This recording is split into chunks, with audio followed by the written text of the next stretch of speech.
美军撤离越南半世纪，亚洲地缘格局的深刻转变，中国影响力的崛起。恰逢美军撤离越南半世纪之际，一篇由汉娜撰写的报道，深刻剖析了亚洲地缘政治格局的巨大变迁，以及中国在该地区日益增长的影响力。文章以一个极具象征意义的个人故事开篇。作者的父亲，一位当年的战地记者，在1975年西贡陷落前夕，从美国大使馆屋顶搭乘直升机撤离，目睹了美国历史上最耻辱的一章落下帷幕。我的观点，这段历史性的撤离不仅是美国介入东南亚冲突的耻辱性句号，也仿佛预示着其在该地区影响力逐渐淡出的开端。文章以此作为引子，巧妙地将过去与现在连接起来，凸显了时代变迁的巨大反差。当年美国那种试图按照自身形象塑造世界，带着家长式优越感的心态，在今天看来确实已经不合时宜。文章指出，当年作者的父亲信奉多米诺骨牌理论，担忧共产主义会在亚洲蔓延，甚至写了一本名为《不能没有美国人》的书。这反映了当时美国普遍存在的美国不可或缺的心态。然而50年后的今天，现实是亚洲国家正在适应与另一个大国中国共存的新常态，美国的影响力即使并未完全消失，也已然显著减弱。我的观点，的确，当年的美国或许带着改造世界的理想主义光芒，但如今的亚洲已然在摸索如何在不同于冷战思维的新现实中与日益强大的中国共存。亚洲国家并非简单的倒向一方，而是在复杂的权衡中寻求自身利益的最大化。北京的印记在亚洲随处可见。在具争议的南海水域，中国利用人造岛礁构建军事前哨；在偏远的尼泊尔村庄，中国修建的道路正源源不断地将中国商品带入当地市场。我的观点，这表明中国的崛起不仅仅是经济层面的，更是一种全方位的存在感构建，从军事触角到经济动脉，都深刻地改变着区域的面貌。中国通过基础设施建设和贸易往来，正在编织一张日益紧密的区域经济和战略网络。这与当年美国主要通过军事同盟和意识形态输出的方式有显著不同。文章进一步分析了美国影响力减弱的迹象，特朗普政府时期在关税问题上的反复，美国外交影响力的式微，以及美国援助机构及其在亚洲数百个项目的解散或削减，这些都被视为另一次撤退，而且这次甚至不是源于军事压力。缅甸地震后的援助情况就是一个例证。文章提到美国援助的速度远不及中国，甚至解雇了当地援助人员。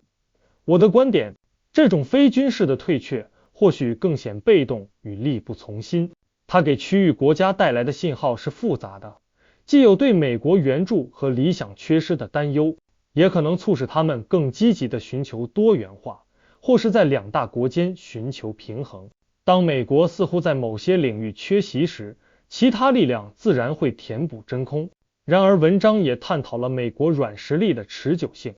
尽管美国的基本制度可能在国内面临挑战，其代表的理想和形象，好莱坞、牛仔裤以及那些朦胧的自由概念，在海外仍然能引起共鸣。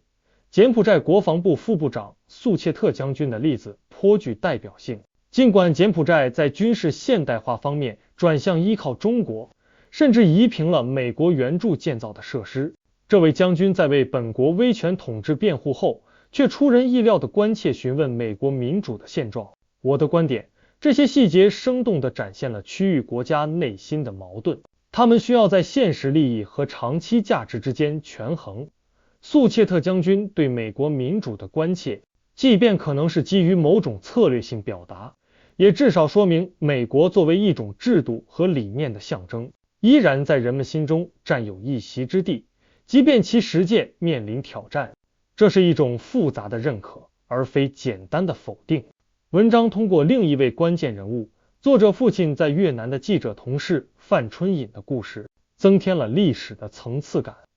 尹书身兼时代记者与北越上校的双重身份，他用隐形墨水为共产党传递情报，致力于越南的真正独立，但也与美国记者建立了复杂的情谊，甚至从作者父亲那里获赠手表，并称其为爱国者。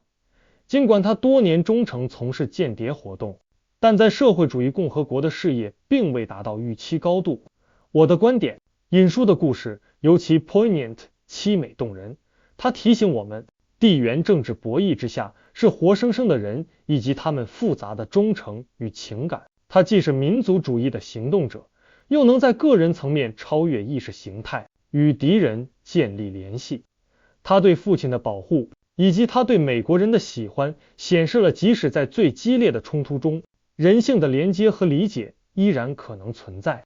这或许暗示了区域未来并非简单的阵营选择，而是充满个人和国家层面复杂互动的过程，是历史遗留的情感与现实利益交织的产物。总而言之，文章清晰地描绘了后越战时代亚洲权力的东移，中国正在填补美国留下的部分空白，甚至构建属于自己的新格局。从军事存在到经济联系，北京的影响力与日俱增。我的观点，然而将这种变化简单描述为中国接管可能过于概括。亚洲国家并非被动接受者，他们在适应，在博弈，也在利用这种新的格局来服务自身的发展目标。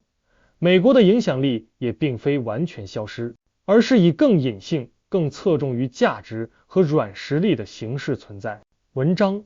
通过缅甸人民对美国理想的渴望和柬埔寨官员对美国民主的询问，都佐证了这一点。